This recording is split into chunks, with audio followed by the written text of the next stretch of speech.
Yan. Paano pagpaputi ng kaldero, guys? Ganyan lang gagawin. Kuskusin ng Gamit ang abo. gamit ang abo. Kaya di mo ni maputi ang suro. Paputi yan.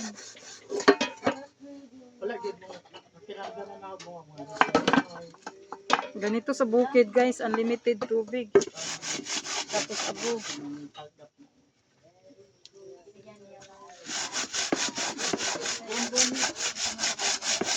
Diba?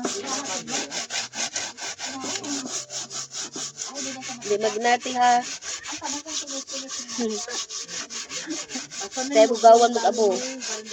Di maginati ha. Walang arte-arte.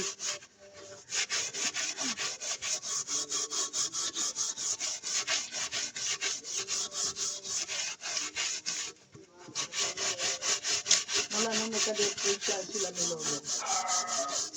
O, diba? Mabilis lang, guys. Ganyan lang. Buhusan ka ng tubig, dahil. Hindi natin. 4 lang ang makakuha na nirelate. Oo. 4 lang. Ikaw ba, buhusan ka ng tubig? Ayaw siya.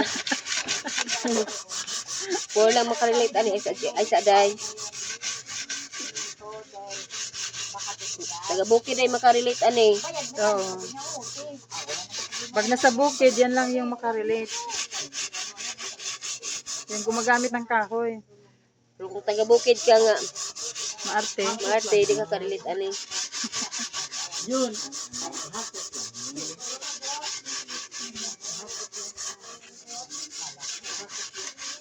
Pero kinahanglan jud po na siyang iduot.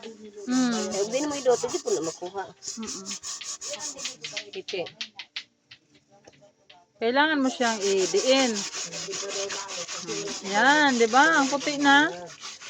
Pwede bang ganyan yung balat natin? Lagyan natin ng abo? Oo. Tapos kuskusin. Hindi ako na magbayad. Hatid na lang. Sabi ni mga una.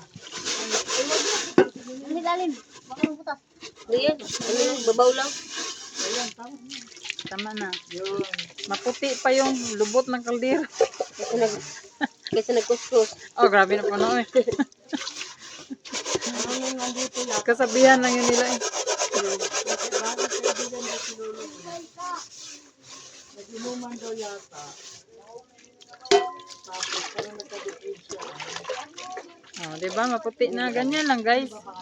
Kabilis magpaputi ng kaldero sa bukid. Gano'n, no? Sino pa yung bagong kaibigan ni Lolo? Nag-iwan sila na matupunso yung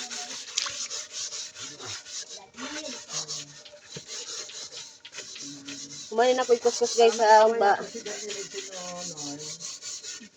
Ubas, ubas na abo.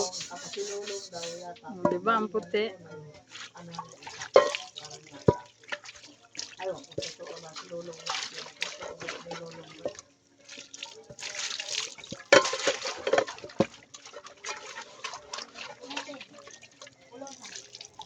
Sige pa rin. Sige pa rin.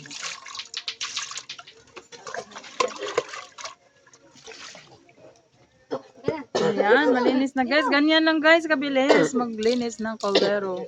Magpaputi ng kaldero pala. Bye bye, God bless.